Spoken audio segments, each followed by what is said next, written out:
আমরা মুসলমান বলে দাবি করি, মুসলমান ঘরে জন্মগ্রহণ করেছি, শেষ নবীর উম্মত হয়েছি, আল্লাহ পাকের আশরাফুল মাখলুকাতের মধ্যে বান্দা হয়ে গণ্য হয়েছি। আমার সনাতন ভাই ও মাঝিরা, মুসলমানের উপরে কি কি ফরজ আছে, মুসলমানের উপরে কি কি দায়িত্ব আছে, মুসলমানের উপরে কি নৈকট্যতা আছে, সেটা আমাদের আপনার সকলের জানা উচিত না উচিত না উচিত। আল্লাহ পাক রব্বুল আলামিন বলেছেন, তোমাদেরকে মুসলমান ঘরে আমি জন্মগ্রহণ করিয়েছি, তোমরা মুসলমান। চোখ ফুটে মিলে দেখলে যে আমি সলিমুদ্দিন কলিমুদ্দিনের বাড়িতে জন্মগ্রহণ করেছি, আমি মুসলমান। আমার নাম আব্দুল সত্তার, আমার নাম আব্দুল গফফার, আমার নাম আব্দুর রহমান, অর্থাৎ আমি একটা খাঁটি মুসলমান। কিন্তু মুসলমানের উপরে যে জিনিসটা সব থেকে বড় দায়িত্ব আছে সেটা হলো নামাজ। ঠিক কিনা ভুল বলেন? আমার আল্লাহ পাক রব্বুল আলামিন বলেন, ইন্নাস সালাতা কানাত আলাল মুমিনিনা কিতাবাম মাওকুতা। আল্লাহ পাক রব্বুল আলামিন বলেন, तमाम পৃথিবীর জমিনে যত মুসলমান নারী আছে, যত মুসলিম ভাই বোনেরা আছেন, যারা বালেগ হয়ে গেছে, তাদের সকলের উপরে 5 ওয়াক্ত নামাজকে আমি ফরজ করেছি। ঠিক কিনা ভুল বলেন? নামাজ বেহুশ আর পাগল না হওয়া আগ পর্যন্ত প্রত্যেকটা মুমিন মুসলমানের উপরে নামাজ ফরজ। আপনার কোনো রকম ভাবে এই নামাজ মাফ করা হবে না। আমার সনাতন ভাই ও বাবাজিরা, আল্লাহ পাক রব্বুল আলামিনের সাহাবী হযরত আবু তালহা রাদিয়াল্লাহু তাআলা আনহু বিশ্ব নবীর প্রাণপ্রিয় সাহাবী, একটা মাত্র কাপড় আছে, একটা মাত্র কাচর আছে। ও আমার সনাতন ভাই ও বাবাজিরা, আমার আপনার তো আজকে পোশাকের কোনো অভাব নাই, আমার আপনার তো কোনো জামা কাপড়ের অভাব নাই। আল্লাহ পাকের প্রাণপ্রিয় সাহাবী হযরত আবু তালহার একটা মাত্র কাপড় ছিল, একটা মাত্র কাপড়। তারা কিভাবে নিজের জিন্দেগিটা পরিশ্রম করেছেন, তারা নিজের জিন্দেগিটা কিভাবে শুধরে নিয়েছে, আল্লাহ পাক রব্বুল আলামিনের প্রাণপ্রিয় সাহাবী হযরত আবু তালহা রাদিয়াল্লাহু তাআলা আনহু, আল্লাহ পাক রব্বুল আলামিনের রাসূল যখন মসজিদে নববীতে এসে নামাজ আদায় করতেন, হযরত আবু তালহা রাদিয়াল্লাহু তাআলা আনহু বিশ্ব নবীর পিছনে এসে সালাত নামাজ আদায় করতেন, এবং যখন বিশ্ব নবী যখন সালাতটা ফিরিয়ে দিতেন, হযরত আবু তালহা রাদিয়াল্লাহু তাআলা আনহু সালাতটা ফিরানোর সঙ্গে সঙ্গে বাড়ির দিকে রওনা দিতেন। বেশ কিছু সাহাবায়ে কেরামরা এই আমলটা 3 দিন 4 দিন হয়ে গেল, ফলা বলতে আরম্ভ করে দিলেন।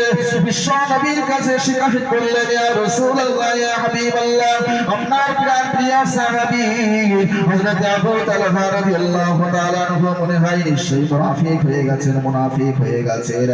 আল্লাহ পাকের রাসূল বলেছেন, ও আমার সাহাবায়ে কেরামরা, তোমরা একজন সাথী ভাইয়ের ব্যাপারে তোমরা কিভাবে সার্টিফিকেট দিতে পারলে যে মুনাফিক হয়ে গেছে? নিশ্চয় কোন মানুষের পিছনে কোন গীবতমূলক কোনো কথা বলতে নাই। তোমরা আবু তালহার বাড়িতে গিয়ে একটু খোঁজ খবর নাও, বিষয়টা কি হয়েছে, আমার মজলিসে কেন সে বসে না। আল্লাহ পাকের সাহাবী বলছেন, ইয়া রাসূলুল্লাহ, ইয়া হাবিবাল্লাহ, হুজুর আমরা আবু তালহার বাড়িতে যাচ্ছি। হযরত আবু তালহার বাড়িতে গেলেন এবং সালাম পৌঁছালেন, কিন্তু আবু তালহা রাদিয়াল্লাহু তাআলা ওই সমস্ত সাহাবায়ে কেরামদের সালামের উত্তরে কোনো জবাব দিলেন না। বেশ কিছুক্ষণ পরে আবু তালহার সালামের উত্তর আবু তালহা দিলেন, ওয়া আলাইকুমুস সালাম। হযরত আবু তালহা রাদিয়াল্লাহু তাআলা ঘর থেকে বের হয়ে গেলেন। পার হওয়ার পরে সাহাবায়ে কেরামরা জিজ্ঞাসা করছেন, ও ভাই আবু তালহা, তুমি কেন এই 3-4 দিন এইভাবে বিশ্ব নবীর পেছনে নামাজ আদায় করছেন আর বাড়ির দিকে রওনা দিচ্ছেন, কিন্তু নামাজ বাদ আমরা যেভাবে বিশ্ব নবীর মজলিসে বসে কথা শুনি, মাসলা মাসাইল শুনি, তুমি 3 দিন হয়ে গেল কি জন্য বসছো না বলো? তখন আবু তালহা রাদিয়াল্লাহু তাআলা বলছেন, ও ভাই তোমরা কি জন্য এসেছো বুঝতে বুঝতে পেরেছি তোমরা নিশ্চয় জানতে এসেছো আমি মুনাফিক হয়ে গেছি, মুনাফিক হয়ে গেছি। না না না, আমি মুনাফিক হয়ে যাইনি, কিন্তু আমার একটা মাত্র কাপড়, আমার উপরে নামাজ ফরজ আছে, আমার বিবির উপরে নামাজ ফরজ আছে। আমি একটা কাপড় পরিধান করে বিশ্ব নবীর পেছনে গিয়ে মসজিদে নববীতে গিয়ে সালাত আদায় করি। সালাত আদায় করার পরে আমার বিবির উপরেও যেহেতু নামাজ ফরজ আছে, ওই জন্য আমি সঙ্গে সঙ্গে বাড়ির দিকে রওনা দিই। কারণ আমার একটা মাত্র কাপড়, আমার ঘরের কোণার ভিতরে একটা গর্ত কাটা আছে। আমার বিবিকে উলঙ্গ অবস্থাতে সেই গর্তের মধ্যে বসিয়ে রাখি। আমার যখন নামাজ আদায় হয়ে যায়, আমার বিবির নামাজটা যদি কাজা না হয়ে যায়, সেজন্য আমি বাড়ির দিকে ছুটে রওনা দিই। আমি বাড়িতে চলে আসি, আমি উলঙ্গ হয়ে যাই, আমার বিবির কাছে কাপড়টা ফিরিয়ে দিই। আমার বিবি ওই কাপড়টা পরে নিয়ে আমার বিবি সালাত আদায় করে। তোমরা আজকে যখন প্রথমবার সালাম দিলে, তখন আমার বিবির নামাজ শেষ হয়নি, এই জন্য আমি সালামের উত্তরটাও দিতে পারিনি। আমি ওই গর্তের মধ্যে উলঙ্গ অবস্থাতে বসেছিলাম। আমার বিবির যখন সালাত আদায় হয়ে গেল, আমার বিবির যখন নামাজ আদায় হয়ে গেল, তখন আমার বিবিকে সালাম দিয়ে আমি ডাকলাম যে আমার কিছু সাথী সঙ্গীরা বাইরে থেকে সালাম দিয়ে আমাকে মনে হয় ডাকছে, তুমি আমাকে ওই কাপড়টা খুলে দাও, আমি আমার সাথীদের সামনে যাব। তখন আবু তালহা রাদিয়াল্লাহু তাআলা আনহুর বিবি উলঙ্গ হয়ে ওই কাপড়টা খুলে দিলেন, আর গর্তের মধ্যে বসিয়ে দিয়ে আবু তালহা ওই কাপড়টা পরিধান করে আবু তালহার সাথে সঙ্গীর সামনে এসে সালামের উত্তরটা দিলেন, আর বললেন সমস্ত ঘটনাটা খুলে বললেন। আমার এই ঘটনা আমার একটা কাপড়, আমার একটা কাপড়, এই একটা কাপড়ে আমি আমার স্ত্রী নামাজ আদায় করি। কারণ আমার উপরে যখন নামাজ পড়ো, আমার বিবির উপরে সেরকম নামাজ পড়ো। আমি মসজিদে নববীতে গিয়ে সবার শেষে মসজিদে নববীতে যাই, আর সবার শেষ কাতারে আমি সালাত আদায় করি। সালাত আদায় করা হয়ে যায়, আমার বিবির নামাজ যেহেতু ফরজ, যেন সময়টা অতিবাহিত না হয়ে ওই ওয়াক্তের নামাজটা যাতে কাজা না হয়ে যায়, এই জন্য আমি আমার বাড়িতে রওনা দিই। আমার বিবির কাছে আমার কাপড়টা খুলে দিয়ে দিই, আমার বিবি সালাত আদায় করে নাই। এরকম পরিস্থিতি বর্তমান জমানে আছে কারণ? আছে? কারণ নেই। এখন মানুষের এত পোশাক আশাক হয়ে গেছে, যদি হিসাব করা হয় তাহলে যাকাত ফরজ হয়ে যাবে। হবে কি হবে না? সকালে একটা কেনে, বিকালে একটা করে। এই বছরে এই মডেলিং এর জামা, সামনের বছরে আর চলছে, হচ্ছে কি হচ্ছে না বলে? কিন্তু যারা নামাজ মুসল্লি হবে, তাদের দুনিয়াটা আর দুনিয়া ও মাজরাতুল আখিরা, এই দুনিয়াটা হলো ক্ষেত ফসলের জায়গা। অল্প সময়ের জন্য এসেছি, আবার মুসাফিরের কাজ যখন সম্পূর্ণ হয়ে যাবে, আবার আখিরাতের রাস্তায় পাড়ি দেব। এই জন্য আমার সোনাচাঁদ ভাই ও বাবাজিরা, নামাজটাকে কখনো কাজা করবেন না। যদি আপনি সাগরের ভিতরে হাবুডুবু খেয়েও যদি আপনার মরণের সময় এসে যায়, আর এই পশ্চিমপাড়া জামে মসজিদ থেকে মুয়াজ্জিন সাহেব যদি হাইয়া আলাল ফালাহ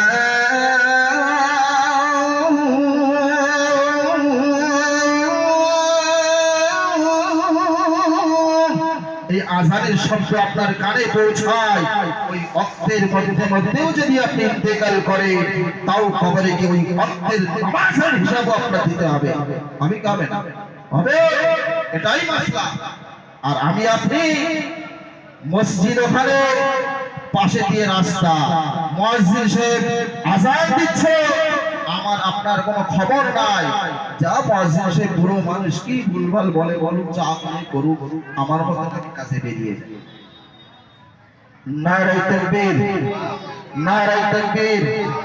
মাওলানা মাহফুজুল ইসলাম শাহী, মাওলানা মাহফুজুল ইসলাম শাহী, নারে তাকবীর, নারে তাকবীর, নারে তাকবীর।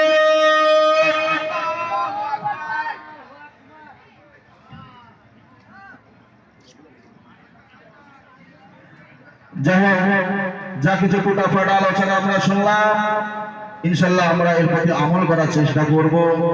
যেহেতু আমাদের আমন্ত্রিত ওলামা হযরত নিয়ে এসে গেছে, মাওলানা মোহাম্মদ মফিজুল ইসলাম সাহেব দামাত বরকাতুহু মাদ্দাজিল্লুহুল আলিয়া তিনি স্টেজে উপস্থিত হয়ে গেছে। আমরা এখনো পর্যন্ত যারা এদিকে ওদিকে ঘোরাফেরা করছি, রাস্তাঘাটে ঘোরাফেরা করছি, বাজারে বা বাড়িতে বসে গল্পের ভিতরে লিপ্ত হয়ে আছি, আমরা মুসলমান বলে দাবি করি, মুসলমান ঘরে জন্মগ্রহণ করেছি, শেষ নবীর উম্মত হয়েছি, আল্লাহ পাকের আশরাফুল মখলুকাতের মধ্যে বান্দা হয়ে গণ্য হয়েছি। আমার সনাতন ভাই ও মাঝিরা, মুসলমানের উপরে কি কি ফরজ আছে, মুসলমানের উপরে কি কি দায়িত্ব আছে, মুসলমানের উপরে কি নৈকট্যতা আছে, সেটা আমাদের আপনার সকলের জানা উচিত না উচিত না উচিত। আল্লাহ পাক রব্বুল আলামিন বলেছেন, তোমাদেরকে মুসলমান ঘরে আমি জন্মগ্রহণ করিয়েছি, তোমরা মুসলমান। চোখ ফুটে মিলে দেখলে যে আমি সলিমুদ্দিন কলিমুদ্দিনের বাড়িতে জন্মগ্রহণ করেছি, আমি মুসলমান। আমার নাম আব্দুল সত্তার, আমার নাম আব্দুল গফফার, আমার নাম আব্দুর রহমান, অর্থাৎ আমি একটা খাঁটি মুসলমান। কিন্তু মুসলমানের উপরে যে জিনিসটা সব থেকে বড় দায়িত্ব আছে সেটা হলো নামাজ। ঠিক কিনা ভুল বলেন? আমার আল্লাহ পাক রব্বুল আলামিন বলেন, ইন্নাস সালাতা কানাত আলাল মুমিনিনা কিতাবাম মাওকুতা। আল্লাহ পাক রব্বুল আলামিন বলেন, तमाम পৃথিবীর জমিনে যত মুসলমান নারী আছে, যত মুসলিম ভাই বোনেরা আছেন, যারা বালেগ হয়ে গেছে, তাদের সকলের উপরে 5 ওয়াক্ত নামাজকে আমি ফরজ করেছি। ঠিক কিনা ভুল বলেন? 5 ওয়াক্ত নামাজ আমি ফরজ করেছি। কিন্তু আমার সনাতন ভাই ও বাবাজিরা বলতে পারবে যে নামাজ আমার আপনার সকলের উপরে ফরজ আছে। আমি মুসলমান হয়েছি, কলেমা পড়ে নিয়েছি মুসলমানের সময়, অর্থাৎ আগা কাটার সময় আমি আপনি আমার দাদা খালা ফুফি আর নানা যে হোক না কেন আমাকে চোখটা ধরে বলেছেন, পড়ো লা ইলাহা ইল্লাল্লাহু মুহাম্মাদুর রাসূলুল্লাহ সাল্লাল্লাহু পড়ার আগে আগে এটাকে আগা কেটে বাদ হয়ে গেছে। ঠিক না? আমি আপনি মুসলমান হয়ে গেছি, আগে হিন্দু ছিলাম, মুসলমান হয়ে গেলাম, আগা কেটে বাদ দিলাম, এই তো মুসলমান। কিন্তু মুসলমান হয়ে গেলাম, কিন্তু মুসলমানের পরে আমার আপনার উপরে যে 5 ওয়াক্ত নামাজ ফরজ করে দিয়েছে, সেই নামাজ আমি আপনি কতটুকু পড়তে পারলাম কি পারলাম না, সেটা আমার আপনার জানা দরকার আছে না নাই? বলে আছে। নামাজ বেহুশ আর পাগল না হওয়া আগ পর্যন্ত প্রত্যেকটা মুমিন মুসলমানের উপরে এই নামাজ ফরজ। আপনার কোনো রকম ভাবে এই নামাজ মাফ করা হবে না। দেখবে অনেক নামাজি মুসল্লি মানুষেরা 5 ওয়াক্ত নামাজ পড়ে, পরিবেশ ভালো, নামাজ পড়ে, মরণের পূর্বে হঠাৎ করে 1 সপ্তাহ আর উঠতে পারে না। সন্তানরা কি করে? ফিদিয়া দিয়ে দেয়, যাও 1 সপ্তাহ নামাজ পড়তে পারেনি 5 ওয়াক্ত, তাই 5 ওয়াক্ত করে 7 দিনে কয় ওয়াক্ত নামাজ হয়? 1660 গ্রাম গমের যে মূল্য, ওই মূল্য পরিমাণ টাকা গরিব ফকির মিসকিনকে দান করে দিয়ে নিজের পিতা মাতার গুনাহ থেকে বাঁচিয়ে নেয়। করে কি করে? করে। এই মশলাগুলো জানা দরকার। কিন্তু এটা নামাজি মুসল্লি মানুষ 1 সপ্তাহ বিছানায় পড়ে আছে, সে সঠিকভাবে নামাজ পড়তে পারেনি, পাক সাফ থাকতে পারেনি, তার জন্য তার সন্তান সন্ততি 1660 গ্রাম আটা বা গমের মূল্য যে দ্রব্য, সেই টাকাটা ফকির মিসকিনদেরকে দান করে দিয়ে তার কবরের সওয়াল থেকে নিষ্কৃতি করিয়ে দেয় ওয়ারিসরা। কিন্তু আমার আপনার তো 1 সপ্তাহ, তো 1 সপ্তাহ বালে হওয়ার পর থেকে নিয়ে এখনো পর্যন্ত দাঁড়িয়ে পেশাব করার অভ্যাস ছাড়তে পারলাম না, পানি নিয়ে অভ্যাস করতে পারলাম না। নামাজ তো ঘুরে পড়ে থাকুক। যদি আমি আপনি মরে যাই, তাহলে 1660 গ্রাম করে যে টাকার মূল্য, গমের মূল্য, তাম জিন্দেগিতে 60 বছর থেকে 70 বছর যে আমি আপনি বেঁচে থাকলাম, একবারও পশ্চিমমুখ হলাম না। আমি আপনি তো শুধু ওই ঈদের নামাজ পড়া মানুষ, এরকম নামাজি হয়ে মারা গেলাম। আর আমার ওয়ারিস সন্তানের আমি কি বলে গেলাম, বাবা সারা জীবন তো নামাজ পড়লাম না, অন্তত আমার নামাজের ফিদিয়াটা কি আদায় করে দিস। ও যদি 10 বিঘা জমি যদি সম্পদ করে দিয়ে যায়, ওই 10 বিঘা জমি